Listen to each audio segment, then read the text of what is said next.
Hola, bienvenidos a Entre Semana, donde vemos temas relevantes a la luz de la palabra de Dios. Continuando con nuestra serie Lectura Requerida, queremos esta vez conversar sobre un autor que ha sido de mucha influencia en el siglo pasado, C.S. Lewis. Para muchos, se hizo conocido por las Crónicas de Narnia. Sin embargo, escribió muchos libros donde mostró su fe en Jesús y explicó diversos temas teológicos de una manera muy particular. ¿Te gustaría conocer más sobre este increíble autor? Acompañemos a Alex y a Marcelo en este nuevo episodio, aquí Entre Semana. Episodio 105 semanas junto contigo, cada jueves. Ahí estamos, como unos tíos locos que andan compartiendo contigo. Gracias por tener 105 semanas acompañándonos. No sé si te acuerdas que cuando tuvimos el episodio en vivo, compartimos de un amigo en Uruguay que decía que empezó a escuchar episodios salteados. Dijo, no, voy a empezar de él primero. Entonces, diario nos escuchaba y cuando hablé con él me dice, hey, qué raro es escuchar tu voz, decía. Pero bueno, gracias por los que nos acompañan después de 105 episodios, amigo. Sí, aquí estamos y aquí, bueno, hasta que Dios nos permita, vamos a seguir. Hemos estado hablando acerca de los libros que han sido de impacto para nosotros, nos han gustado, nos han formado. Algunos, tengo que admitir, lo hemos leído en su momento, después formó el fundamento para muchas cosas, pero después al volver a mencionarlo era como que, cierto. ¿Verdad? Esto es uno que en su momento me encantó, pero específicamente de todo lo que se trataba, bueno. No, y tampoco lo podemos leer acá. No, el tiempo no da, pero no la es el idea propósito. es sacar una lista donde decimos, si tú lees estos libros, vas a tener una idea general acerca de cómo enfrentar primero tu vida personal con Cristo, después hablamos acerca de la vida en comunidad y ahora vamos a hablar acerca de nuestra vida frente al mundo, nuestro cristianismo ante un mundo que tiene preguntas, que tiene dudas, que es cínica o cínico y esta fe que tenemos tiene que ser, no diría defendido porque pues la fe se puede defender, o sea, se defiende sola. Se defiende sola, pero creo que nosotros tenemos que tener la respuesta y siempre estar listo para presentar una defensa, como dice Pedro, porque necesitamos, tanto para nosotros como para otros, dar esa respuesta. Y uno de los libros, ya si viste el título, sabes de qué se trata, es de C.S. Lewis. C.S. Lewis. C.S. Lewis. Dicen C.S. Lewis, yo siempre lo he escuchado como C.S. Va a depender quién te lo dice. Si te lo dice alguien que le gusta hablar C.S. Lewis, o te va a decir C.S. Lewis y le vamos. Claro, vamos. Yo digo Clive Staples. Clive Staples Lewis. Y bueno, y quizás citar a C.S. Lewis es raro quizás pensando en la línea que veníamos hablando. Hablamos de libros de identidad, hablamos de libros de comunidad, ¿no? Hablamos de límites, cuando han ofendido. Pero, ¿dónde encaja quizás los libros de C.S. Lewis? Y tiene que ver con quizás una mirada ya más allá de la comunidad, ¿no? Vivimos en un mundo donde, y vamos a hablar un poquito de eso en los episodios que siguen en cuanto a apología, pero decidimos hablar de este autor porque quizás propone una manera diferente de ver el cristianismo y de enfrentarlo en este mundo. O sea, la historia de su vida aún es muy interesante, ¿no? Él, habiendo nacido en un lugar religioso en Inglaterra, se consideró ateo. Hay una frase de él, dice, entré al cristianismo gritando y pateando. Ajá, o sea, ¿no? Sí. Porque decía, no quiero, pero se rindió ante el peso de la evidencia, ¿no? Pero en vez de hacerlo desde el punto de vista quizás de evidencia técnica sobre Nuevo Testamento, historicidad, él partió más por una onda filosófica, reflexiva, de contrastar, a ver, ¿qué creen los panteístas? ¿Qué creen los agnósticos? ¿Qué creen esto? Y empieza a tirar sobre la mesa y empieza a dar una serie de charlas en una radio que se convierten en el libro, que es el primero, el que está mencionado en el título hoy, Mero Cristianismo. Yo lo he escuchado también traducido como cristianismo y nada más. Sí, Ajá. Ese fue, ahora que lo recuerdas, menciono por si quieres comprar el libro y no lo encuentras como Mero Cristianismo. Yo creo que la última publicación fue Mero Cristianismo, pero versiones anteriores era Cristianismo y nada más. Sí, totalmente. simplemente por si lo estás googleando. Sí, y yo creo que es interesante el lugar que ocupa Lewis dentro del mundo de la literatura. Él, si me acuerdo bien, fue llevado a Cristo por su amigo J.R.R. Tolkien, quien escribió El Señor de los Anillos. Ajá. Que tenía un trasfondo católico. Un trasfondo católico, correcto. Y perdón, este libro, la vida de C.S. Lewis me apasiona mucho. Bueno, yo creo que ya salió una película acerca de su vida. Hay una película, creo, dando vuelta. Sí. Bueno, Está bien. Vamos a postearlo, a ver si lo encuentras todavía en el cine para verlo. Pero lo que decías, me tocó, y ahí confieso mi admiración por este hombre, porque me cautivó mucho. Estando en la universidad, un amigo me dio un libro que fue Cartas del Diablo a su sobrino. Y después leí Mero Cristianismo. Uh-huh. Y me apasionó tanto que me fui a leer una biografía, un libro gordo que había ahí en la biblioteca, y decía que Tolkien, como que se sintió un poquito desilusionado que no lo siguió las filas del catolicismo. Pero hubo un hombre que influyó mucho en la vida de C.S. Lewis, George MacDonald, que era un escritor de libros fantásticos y que era protestante. Y él fue lo que dijo, va por ahí. Y mucha de la influencia de él es la que terminó después en los libros más conocidos, que son las Crónicas de Narnia, ¿no? Uh-huh. Pero volviendo al primer libro, Mero Cristianismo. Mero Cristianismo yo creo que nace de un deseo de llegar a las bases. En Inglaterra, en aquel entonces, estaban... Y yo me imagino que quizás habrá salido también de discusiones entre él y Tolkien, y él siendo... Creo que se presentaba como anglicano, ¿no? Sí, después anglicano. Estaban los episcopales y los luteranos y etcétera. Y quizás en Europa, en aquel entonces, como que los cristianos se lo pasaban remarcando las diferencias entre ellos. Uh-huh. Y era como que, bueno, ¿y qué se supone que creemos juntos? Sí. Porque se venía una ola de escepticismo, de agnosticismo, de ateísmo uh-huh. En los años 40, y era como que sí, hablamos acerca de nuestras diferencias, pero ¿qué es lo que nos une? ¿Cuál es el mero cristianismo? El cristianismo que llega al hueso. Y ahí es donde sale este libro. Dicen que, sí, como dijiste, eran charlas en la radio, uh-huh. Le pidieron que lo escribiera, que lo hiciera un libro, y gracias a Dios lo hizo, porque aquí podemos estar nosotros 40, 60, 80 años después hablando acerca de ese mismo libro. Entonces, el libro se divide en 4 partes. Uno tiene que ver con una mirada filosófica acerca uh-huh. de lo correcto y lo incorrecto, y cómo es que esto da significado al universo. Hay que entender, él parte de un trasfondo filosófico. Así es. Y yo creo que eso es importantísimo para nosotros, especialmente, desafortunadamente, no, ¿cómo lo digo? En el cristianismo, a veces hay un rechazo a la filosofía. Rechazo y desprecio, dígalo directamente. Correcto, sí. Es como que no. Si empiezas a pensar mucho, sí. Entonces ya vas a abandonar la fe. Ajá. Uno tiene que ser obediente, tiene que escuchar lo que dice la Biblia y punto. Y metiéndome un poquito en eso, en ciertos círculos, C.S. Lewis es muy resistido. Porque dicen, pero sus libros no tienen versículos. Bueno, por eso te estamos explicando que este es un libro que quizás, a diferencia de otros libros, parte desde esa premisa. A ver, vamos a analizar filosóficamente quién es el hombre, qué es lo que podemos observar.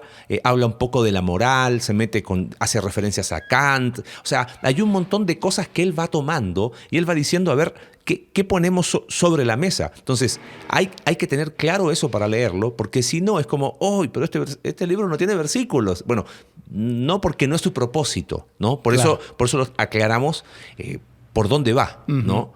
Bueno, este libro en particular, yo diría que es la más, no quiero decir bíblica, porque...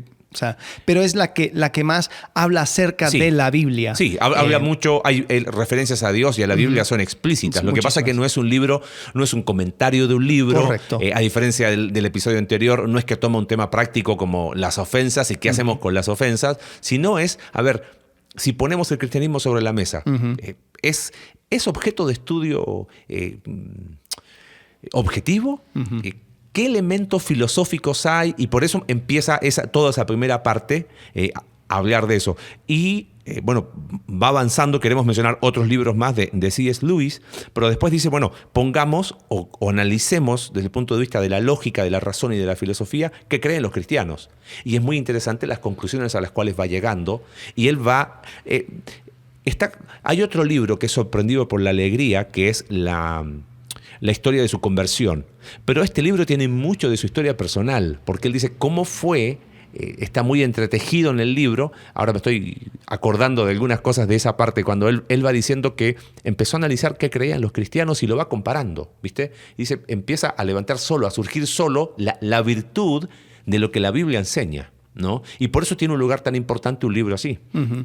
Sí, y la verdad, esa filosofía británica, esa manera de pensar que tiene, creo que te da una mirada fresca a conceptos que quizás uno cree y uno sostiene, pero quizás nunca lo vio así como lo ve Lewis. Y dices, wow, ahora me siento fortalecido en mi fe, porque esta es una fe que puede pararse, puede estar de pie delante de cualquier otra filosofía del mundo, cualquier otra idea que se presenta. Muchas veces, especialmente los universitarios que llegan, les toca filosofía básica y quizás no fueron entrenados en ver a su fe, al cristianismo, como algo legítimo, algo intelectualmente robusto. Uh-huh. Y el escuchar a Lewis hablar acerca de eso, en esos términos, yo creo que ayuda muchísimo al decir sin pena, yo soy cristiano. Sí. Quizás una de las cosas, pensando en este libro, para mencionar otros después, en la última parte, a mí me gusta mucho, en los últimos capítulos, él hace una pregunta muy interesante. Dice, si el cristianismo es fácil o difícil. Y me gusta, y lo quiero citar, porque él dice, va a depender. Si quieres ser perfecto como Cristo, lo cual es un imposible, o si te quieres disfrazar primero de hijo de Dios, para entender que el camino es ser auténticamente un hijo de Dios.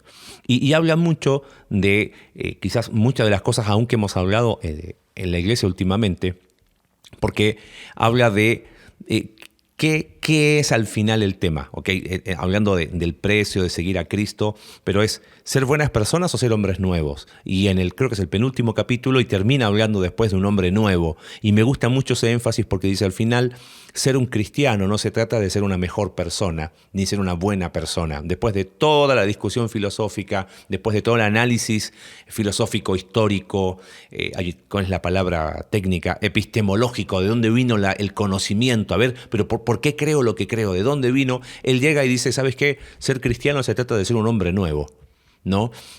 Va mucho más allá de ser una buena persona. Y creo que en ese sentido tiene un valor muy práctico, lo que tú decías recién. Muchas veces, sobre todo en carreras de las ciencias sociales, de las humanidades, por no tener quizás un entrenamiento previo. Y viene el profesor, lo hablamos, ¿no? Uh-huh. En algún momento, introducción a la filosofía, y te tira abajo todos los conceptos que quizás has escuchado acerca de Dios. Bueno, este libro puede profundizar tu fe en esa dirección, ¿no? De cómo una persona pensante no significa que no pueda tener fe. Claro. ¿No? Fe y razón no son antónimos. Sí, y creo que esto sería el momento para aprovechar y hablar acerca de los otros escritos de Lewis, porque su mente fue, yo creo que una de las herramientas que usó Dios para dar una mirada fresca al cristianismo en el siglo XXI, el siglo XX, siglo XXI, porque tiene cosas donde él lo ataca desde primeros principios. Y también él tenía una forma increíble de entrelazar narrativas, historia, la historia.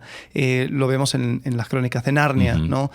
Donde usa historias para hablar acerca de un concepto. No sé si sabían, pero hay una trilogía anterior. ¿Era anterior? Sí, o sea, anterior en cuanto a explicación de lo que existe, pero la escribió después. Lo escribió después de Crónicas de Narnia, una trilogía. Es ciencia ficción, interesante acerca de vida en otros planetas. El segundo libro se llama Perelandria e imagina lo que sería Edén si Adán y Eva no hubieran pecado. Y es muy interesante el ver esa perspectiva. Sí. Entonces, por medio de la narrativa y la historia, es brillante. Él va dando Era profesor de literatura medieval en Oxford. Estudió en Cambridge y hacía clases en Oxford. sea, Dios no solo le dotó de una mente brillante, sino tuvo la oportunidad de capacitarse y aprender en los mejores lugares. Mencionaste las Crónicas de Narnia y creo que es bueno, si no las leíste, recomiendo, si viste la película, recomiendo que la lean. ¿Ok? La lectura, siempre tenemos que colocar una serie, películas requeridas, porque los detalles son brillantes y él tiene una capacidad, Jack le decía, ¿no? Tenía una capacidad de interactuar con el lector. De repente estás leyendo en el libro y él como narrador te pregunta cosas y es muy interesante porque tú como que quieres hasta responder las preguntas que va haciendo. Pero sí creo que es bueno aclarar algo en cuanto a las Crónicas de Narnia, porque muchos los han querido leer como una especie de alegoría. Ok. Este equivale a este. Esto equivale a esto. Aslan es este. El Pedro, Edmond, era este. Y C.S. Lewis decía, si hubiese querido escribir una alegoría donde cada cosa significaba algo, lo hubiese dicho, lo hubiese hecho. Pero no era su tirada. Él lo que decía respecto de las Crónicas de Narnia era, a través de una historia puedo contar principios que la Escritura dice, ¿no? En cuanto a redención, en cuanto al perdón, a segundas oportunidades, a fe, a un montón de cosas, pero no es bueno tener eso porque muchos van al libro a ver la película tratando de buscar equivalencia y dicen, oye, ¿y a quién era este? ¿A quién quería representar? No, así ese no era el propósito de él, ¿no? En cuanto a ese libro. Sí, y creo que en ese sentido uno tiene que darle espacio a Lewis a explayarse y no tratar de encajonarle de esa manera. También tiene otros libros. Bueno, ya mencionaste la carta de un... ¿cómo Cartas del Diablo y su sobrino. Ajá. ¿Lo mencionamos? Sí, creo que sí. Bueno, tú lo mencionaste. Tuvimos... sí, ¿no? Sí. Bueno, tuvimos los jóvenes de la iglesia tuvieron un club de lectura en medio de pandemia y usaron este libro. Fue muy interesante porque interactuaban y se juntaban en la semana a leer por capítulo, lo discutían. Sí, uno que mencionamos cuando hicimos la escuela bíblica de muerte y resurrección era uno que se llama el gran divorcio. El gran divorcio es él lo llama un sueño que tiene. Entonces, de esa manera se deslinda de cualquier herejía bíblico. Y lo que él postula es de que el cielo y el infierno sí son conceptos que ¿cómo lo podría decir? Una persona está en el infierno porque quiere estar. Sí. Porque básicamente es lo que él dice. O sea, una persona pasó toda su vida rechazando a Dios. No es que en la eternidad va a cambiar. Él rechaza a Dios y sigue rechazando a Dios. Y es súper interesante por medio de diferentes escenas cómo es que las personas que andan enfrascados en su envidia, en su dolor, en su sentido de victimización, cuando son confrontados, porque en esta alegoría, en esta historia, en este sueño de Lewis, es como que los seres tienen la oportunidad de irse al cielo si quisieran, pero tendrían que soltar su envidia, tendrían que soltar su ego, y ninguno lo quiere hacer. Sí, y es muy interesante porque son los conceptos que maneja un poco N.T. Wright en cuanto a cielo e infierno, y el mismo N.T. Wright ha hablado de que una de sus grandes influencias es C.S. Lewis, ¿no? Otro libro de él muy interesante es Los Cuatro Amores, y él habla ahí en resumen de que todo amor humano está manchado por egoísmo. Pero los describe muy bien y después trata de explicar el amor desde la perspectiva de Dios. Muy interesante. Y vuelvo a insistir en el punto. Si esperas un libro tipo comentario bíblico, no. Si es un libro de vida cristiana, quizás como el de Luther, de ofensas, tampoco. Es quizás una onda diferente, donde te invita a pensar, donde a través y él dice, ¿no? En un sueño, entonces él dice, bueno, estoy tratando de imaginar algo, trata de explicar, no sé si te pasa a ti, a mí me pasa porque soy medio lento a veces, no entendí por opción A, opción B, de repente una forma así de explicar ciertas cosas, y como, ok, de eso era. Creo que ese es el gran valor de C.S. Lewis, y los libros de él son muy recomendados por eso, pero creo que es válida la aclaración porque después no vaya a ser que venga la queja. ¡Ey, dijeron ese! Y decía que... No, bueno, esa es la razón, ¿no? Y creo que lo mencionaste recién. Agradecer a Dios por hombres como C.S. Lewis, ¿no? De cómo en un momento histórico se identificaron como hijos de Dios, como cristianos, hablaron de su fe, aún en círculos académicos altísimos. Uh-huh. O sea, fueron personas que dijeron, mira, soy hijo de Dios, y eso implicaba los flats, ¿no? Y mantener una vida en integridad y de dar testimonio, ¿no? De Cristo. Y creo que en ese sentido el valor personal aún es algo muy, muy digno de destacar. Sí, y creo que a la medida que uno va exponiéndose a todas estas diferentes formas de interactuar con la Biblia, porque al final se tiene que ver con, tiene que ver con eso. Y si es de una manera práctica, así como cuando le han ofendido, si es una forma donde vas sacando pasajes y lo vas desmenuzando, como otros libros que hemos mencionado, o de esta manera filosófica, donde vas atacando quizás esas preguntas grandes acerca de, bueno, ¿y cuál es el significado de la Biblia? No vas a encontrar o sea, con capítulo y versículo la respuesta a eso. Lo que uno tiene que tomar es agarrar toda la narrativa, toda la historia de la Biblia, meterlo en una batidora y lo sacas, y ahí es donde puedes decir, ok, bueno, en base a toda la narrativa, esto es. Y creo que eso es lo que en eso brilla Lewis. Sí, totalmente. Y agarra todos esos temas. Otro que voy a mencionar rapidito es el problema del dolor, donde él habla acerca de justamente por qué existe dolor. Sí.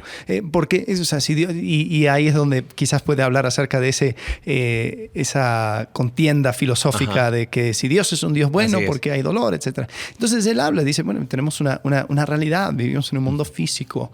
Si nosotros fuéramos espíritus donde nos traspasaríamos, donde nada le pasa nada a nadie, entonces no habría dolor. Pero como vivimos en este mundo físico y lo que yo hago te afecta a ti, pues entonces van a haber situaciones donde va a haber dolor y lo va desarrollando. Entonces, bueno, todo esto vamos a tenerlo en las notas. Sí, vamos a mencionarlo. Si encuentras algo que no está, algo que mencionamos, ahí mándanos un mensajito. Ahí estamos en Twitter como Entre Semanas CB o como sea que nos quieras contactar.